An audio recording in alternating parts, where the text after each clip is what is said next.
नमस्कार दोस्तों, कैसे हैं आप सब। उम्मीद करती हूँ कि आप सभी लोग अच्छे हैं, स्वस्थ हैं और अपने अपने घरों में अपने अपने कामों में बहुत व्यस्त हैं। तो ये देखिए फ्रेंड्स, सुबह सुबह का टाइम था और हमारे यहाँ उड़ रहा है फ्री का ये गुलाल, जो अब लगभग बारिश तक ऐसे ही रहेगा। जब तक बारिश नहीं होगी तब तक ये ऐसे ही उड़ता रहेगा। और ठंड ने फिर से पलट के दस्तक दे दी है, क्योंकि बादल बहुत ज़्यादा थे, मैं आप लोगों से बता रही थी, और बादल गले हैं। कल तो हमारे यहाँ हल्की सी बारिश भी हुई है, जिसकी वजह से ठंड फिर से कड़ाके की पड़ रही है। पर धूप भी बहुत तेज़ है, ठंड कम ही दिन की रहेगी। और सुबह सुबह ही ये सारे काम स्टार्ट हो जाते हैं। देखिए, यहाँ मैं लगा रही थी झाड़ू और पीछे तरफ लगा रही है खुशी झाड़ू। तो सबसे पहले यहाँ की साफ़ सफाई होती है, उसके बाद मैं आ गई थी आंगन की सफाई करने के लिए। रात को हवा बहुत ज़्यादा तेज़ चली, जिसकी वजह से ना बहुत ज़्यादा घर में पत्ते हैं, घर में बाहर सभी जगह हैं। और इस समय तो मौसम सभी के यहाँ सभी जगह पर ऐसा ही है, सभी के यहाँ नहीं, सभी जगह पर मौसम इसी तरह का था। और इस टाइम पे मौसम थोड़ा सा करवट बदलता ही है। और देखिए, सारी क्लीनिंग करने के बाद मैं आ गई थी यहाँ पर गोबर साफ़ करने के लिए। तो यही काम है हमारा सुबह सुबह। और अभी मेरी सांस एकदम भर रही है जब मैं वॉइस ओवर कर रही हूँ, तो क्योंकि अभी मैं काम करके ही आ रही थी और मैंने कहा चलो पहले वॉइस ओवर करके वीडियो वगैरह डाल देते हैं, फिर हम बाकी का काम करते रहेंगे। और ये काम तो हमारे रोज़ ही लगे रहना है। और सबसे अच्छी बात ये है कि अभी तो आज मुझे खाना नहीं बनाना था, तो सारा काम मैं थोड़ा सा निश्चिंत होकर कर रही थी। और थोड़ा निश्चिंत क्या, अब तो काम मेरा थोड़ा धीमा भी हो गया है, करती रहती हूँ आराम आराम से काम में, क्योंकि मेरे से ज़्यादा जल्दी जल्दी अब काम होता नहीं है। कभी कभी तो लगने लगता है कि 3 बजे रात से ही उठकर काम करना शुरू कर दूँ तो शायद जल्दी काम हो जाए, पर ऐसा भी नहीं है, क्योंकि नींद पूरी होना भी बहुत ज़रूरी है। और कभी दोपहर में तो लगभग कभी ऐसा मौका मिलता है कि थोड़ा बहुत आराम करने को मिले, वरना काम तो दिन भर लगे ही रहते हैं हम हाउस वाइफों के। और यहाँ पर ये गोबर को मैं सान लूँगी और इसके बाद में बनाऊँगी कंडे, क्योंकि आज हमारे यहाँ खाना पीना ज़्यादा खाने पीने की परेशानी नहीं है, निमंत्रण है एक जगह। तो बस मैंने कहा चलो ये सारे काम कर ही लेते हैं। और इसके बाद मैं आ गई थी यहाँ रसोई में, क्योंकि मेरी रसोई थी बहुत ही ज़्यादा गंदी। मुझे करना थी यहाँ चूने से पुताई और गोबर की लिपाई। तो फटाफट से यहाँ की मैं लिपाई पुताई कर लूँगी। और बहुत सारी सिस्टर लोग हैं, वो मेरे से बार बार रिक्वेस्ट कर रही थी कि दीदी आप चूल्हा बनाना बताओ, चूल्हा बनाना बताओ। तो फ्रेंड्स, आज से मैं चूल्हा बनाने की भी शुरुआत कर दी, क्योंकि मुझे भी चूल्हा बनाना ही थे। इसके बाद धूप बहुत तेज़ हो जाएगी, तो फिर बाहर बैठ के चूल्हा बनाने का मन भी नहीं होगा, क्योंकि धूप तेज़ होने लगती है। और जैसे ही धूप तेज़ होगी ना, तो फिर दूसरे काम स्टार्ट हो जाएंगे पापड़ वगैरह के। और होली भी आने वाली है, क्योंकि होली अगले महीने ही है। और मेरे यहाँ तो होली दुख का त्यौहार रहेगा, तो ज़्यादा होली में कोई काम नहीं हो पाएंगे। तो जितना भी काम अभी फरवरी के महीने इसमें मेरे से होगा, मैं उतना काम कर लूँगी। और ये देखिए यहाँ पर कितना ज़्यादा गंदा है। और ये सारी क्लीनिंग हमें हर 2-4 दिन में करना ही पड़ती है, क्योंकि यहाँ पर जैसे कभी कुछ बनाओ ना तो उसके छींटे आ ही जाते हैं। तो ये मेरे यहाँ समस्या नहीं, सभी के यहाँ ऐसी समस्याएं होती हैं। तो इसकी साफ़ सफाई करना भी बहुत ज़रूरी है। और पता नहीं, कभी कभी तो मुझे बहुत गुस्सा आने लगती है कि लिपाई पुताई ये साफ़ सफाई कब तक होगी, क्योंकि मैं ना ये इस साफ़ सफाई के चक्कर में बाकी के काम कुछ भी नहीं कर पाती हूँ। ना तो मेरी सिलाई हो रही है और ना मेरे बाकी के कोई काम हो पाते। बस यही काम मेरा लगा रह जाता है कि इसी में मैं दिन भर मेरा निकल जाता है।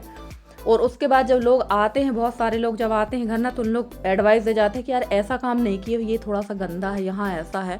तो उस समय बड़ा क्रोध आता है कि आप थोड़ा आके रह के तो देखिए इस टाइप के घरों में, क्योंकि कच्चे घर में रहना तो बहुत अच्छा लगता है लोगों को, जो देखते हैं उनको बहुत अच्छा लगता है, पर जो रहते हैं ना उनकी समझ में आता है कि घरों की मेंटेनेंस कितना ज़्यादा महंगा पड़ता हो। जो हाउस वाइफ करती हैं ना, उनसे पूछिए कि इनमें रहना और करना, इनका काम कितना मेहनत का है। और वहाँ मैंने पूरे चूने की पुताई कर ली थी, वो मैंने आपके साथ शेयर नहीं की है पूरी पुताई, क्योंकि वीडियो ऑलरेडी बहुत लंबा हो जाता है। और मैं करने लगी थी यहाँ पर लिपाई। इसके बाद चलते हैं बाहर, तो मैं करूँगी मिट्टी को सानूंगी और उसके बाद चूल्हा बनाने की तैयारी करेंगे, क्योंकि बहुत सारी रिक्वेस्ट थी हमारे पास चूल्हा बनाने की। तो चूल्हा बनाना भी था मुझे और गुरसी भी बनाना थी। और हमारे यहाँ इसी टाइम पर गुरसी चूल्हा बनते हैं, हम लोग ज़्यादा ठंड के टाइम पे नहीं बनाते हैं। और सबसे पहले मैंने यहाँ ले लिया ये ईंट का चूरा है, ये इसको ज़रूर डालते हैं।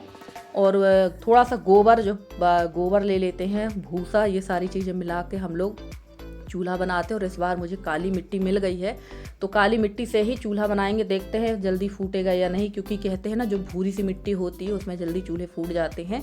तो काली मिट्टी में ही चूल्हा बनाना चाहिए, क्योंकि काली मिट्टी में पकड़ बहुत अच्छी होती है। और सही बात कहूँ तो चूल्हा बनाना आसान तो दिखता है, पर इसकी जो तैयारी होती है ना वो सबसे ज़्यादा कठिन की होती है, क्योंकि चूल्हा बनाते समय ना हालत ख़राब हो जाती है और लोग बड़े दिलेरी के साथ कह देते हैं हमको चूल्हा दे देना। ये जो मिट्टी है ये मैंने एक मजदूर से बुलवाई है पैसे देकर, क्योंकि काफ़ी दूर से लाना पड़ी थी मिट्टी। और जो ये मिट्टी आप लोग को लग रहा होगा कि बस मिट्टी को हमने मिलाया, साना और चूल्हा बन गया, ऐसा नहीं है। ये मिट्टी के जो सानते सानते ना मेरे कंधे दर्द करने लगे थे, क्योंकि लगभग ये जो 2 टब हैं इससे ज़्यादा मिट्टी लगी थी चूल्हा बनाने में, चूल्हा का सांचा बनाने में, चूल्हा बनाने में नहीं सांचा बनाने में, क्योंकि आधी मिट्टी तो निकल जाती है बाद में, पर तुरंत में उसका जो हम लोग सांचा बनाते हैं ना उसमें बहुत ज़्यादा मिट्टी हम लोगों को लगाना पड़ती है।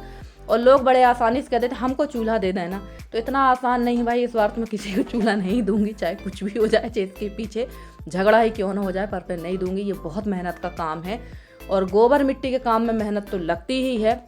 और ये देखिए यहाँ मैंने 1 टब मिट्टी बना ली थी और ये दोबारा मिट्टी बना रही थी मैं दूसरे टब, क्योंकि इसको बनाने में लगभग मुझे आधा से पौन घंटा लग चुका था। और इसके बाद मुझे यहाँ पर इसका सांचा भी बनाना था।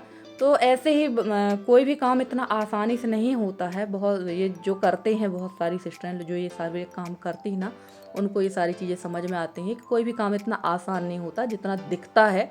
और ये देखिए यहाँ मैं आ गई थी, और जिस दिन मैंने ये चूल्हे का सांचा रखा था ना उसी दिन मौसम बहुत ज़्यादा ख़राब हो गया था। तो ये सोमवार का वीडियो है, इसे मैं अभी आप लोगों के पास भेज रही हूँ। तो ये सोमवार के दिन मैंने इसका सांचा रखा था और उसी दिन गिर गया था काफ़ी पानी रात को, सोमवार की रात यानी मंगलवार की सुबह 4 बजे से। पर चलिए कोई बात नहीं, सांचे में कोई विशेष फ़र्क नहीं पड़ा था, क्योंकि इसको काफ़ी ऊंचा रखना पड़ता है, लगभग 5 इंच से ऊपर ही इसका सांचा जाता है। तो इतना ऊंचा मिट्टी का ढेर बनाना है। पहले चौकोर इस तरह का सांचा बना लेते हैं। इसको हम लोग 2.5 बीता हाथ से नापते हैं, बीता से अपने 2.5 बीता जो बीता समझते होंगे, तो इसको 2.5 बीता नाप के और 1 बीता से ऊपर इसको रखना पड़ता है ना, 5 इंच से ऊपर। और काफ़ी टाइम लगा था और ये अभी काफ़ी नीचे था, तो इसको दोबारा से फिर मिट्टी सान के मैं इसको लगा रही थी। और लगभग ये सारा काम करते करते मुझे 11:30 बज गया था।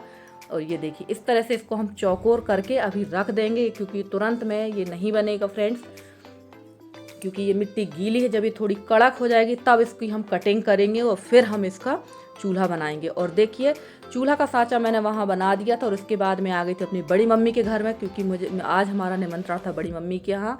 आप लोगों ने कई बार देखा है बड़ी मम्मी लोगों के यहाँ, और मुझे बहुत और फ्रेंड्स शर्मिंदगी मुझे इसलिए महसूस हो रही थी क्योंकि दीदी ने ना सारा खाना बना के रख लिया था और मैं सिर्फ पूड़ी बनाते के टाइम पे गई थी। और घर के काम में ही इतने उलझ जाती हूँ कि कुछ काम हो ही नहीं पाता, क्योंकि घर में किसी से कोई हेल्प की गुंजाइश नहीं है और हस्बैंड से तो बिल्कुल भी नहीं है। उनको तो कोई भी काम नहीं करना है। अब वो चूल्हा चौका तो करेंगे नहीं, पर गाय भैंस का काम भी, वो गाय वगैरह का काम भी वो बिल्कुल नहीं करते हैं। तो इन सारे कामों में ना बहुत ज़्यादा परेशान हो जाती हूँ मैं, और यही सारे काम जो बहुत ज़्यादा हार्ड होते हैं, तो इनमें हेल्प तो उम्मीद है नहीं, और अब करना भी नहीं चाहिए किसी से उम्मीद, क्योंकि उम्मीद जो होती है सबसे बेकार होती है। आप जिससे उम्मीद करेंगे वही आपकी उम्मीद में पानी फेरेगा। तो ये देखिए पूड़ी बन रही थी, और दादी तो हमारी सबसे पहले पहुंच ही जाती हैं हर काम में। आप दादी को बुला लीजिए, तो ये तो सबसे पहले पहुंचती हैं। और फ्रेंड्स आप लोगों को मेरा वीडियो कैसा लगता है? अगर आप लोगों को मेरा वीडियो पसंद आता है तो प्लीज़ प्लीज़ प्लीज़ मेरे वीडियो को लाइक करें, शेयर करें, मेरे चैनल को सब्सक्राइब करके। जिस तरह से आप लोग अपना सहयोग और स्नेह मुझे दे रहे हैं, इसी तरह से आप लोग अपना सहयोग और स्नेह मुझे देते रहिए। मैं पूरी कोशिश करूँगी कि आप लोगों के लिए अच्छे से अच्छी वीडियो लेकर आती रहूँ। और ये देखिए यहाँ होने लगा था जेंट्सों का खाना, तो मैंने ज़्यादा क्लिप नहीं ली थी क्योंकि काफ़ी लोगों को वीडियो में आना पसंद नहीं है, तो मैंने नहीं लिया था। और यहाँ हम लोग लेडीज़ जब बाद में खा रहे थे थोड़ी सी क्लिप हम लोगों ने ले ली थी फ्रेंड्स। तो ये देखिए यहाँ सारे लोग हम लोग बैठ के सारी देवराएं जेठानी आपस में खा रहे थे। और सार्थक को तो आप लोगों ने कई बार देखा, ये मेरी बड़ी जो सास है उनका नाती है, तो बहुत सारी वीडियोस में आपने सार्थक को देखा ही है। और ये बैठी है मेरी बड़ी सास, और दादी से तो आप लोग सब परिचित ही हैं। तो सभी लोगों का हो गया था भोजन। अब आप लोग कहेंगे कि ये व्रत मतलब ये जो निमंत्रण है क्यों हुआ? तो जब हमारे यहाँ कोई ख़त्म हो जाता है तो दुखी सुखी का निमंत्रण किया जाता है, उसके बाद ही फिर उनके यहाँ खाना पीना होता है। तो ये हमारे यहाँ के रीति रिवाज है, और ऐसा सभी जगह होता है जो जिनसे हमारी रिश्तेदारी होती है, जिनसे हमारे आपसी संबंध होते हैं, तो उन लोग ये सारे काम करते हैं, ये सारे लोग निमंत्रण वगैरह करते हैं। और ऐसा ये मतलब हम लोग भी करते हैं जब हम सामने वाले के यहाँ कुछ परेशानी इस टाइप की हो जाती है, तो हम लोगों को भी ये निमंत्रण वगैरह करना पड़ता है। तो फ्रेंड्स चलिए मिलती हूँ आप लोगों से अगले वीडियो में, तब तक के लिए bye bye and take care.